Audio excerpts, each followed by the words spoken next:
มืองทินผู้ไทยเมืองนครพนมงามตายามเทศกาลเวียนมาวันออกพรรษาให้ไว้เรือไฟ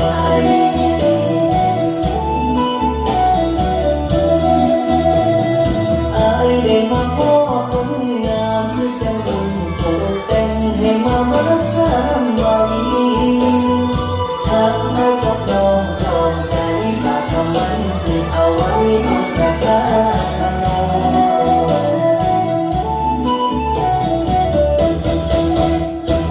ใจคำให้ดวงเจ้าห่วงหาอยากให้จำต้องลาจากไกล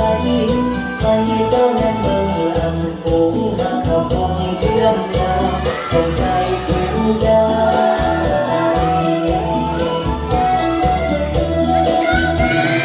วอนองค์พญานาคาช่วยปกปักรักษายังแย้มคนไทย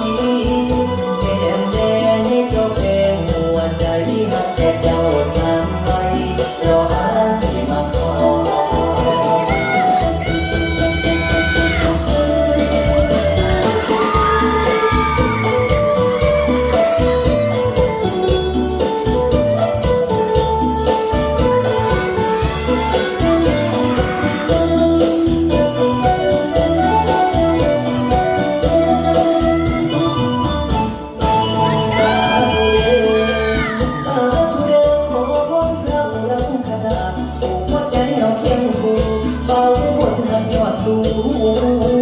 ยอดสู้สาวลาพนมลำมันแก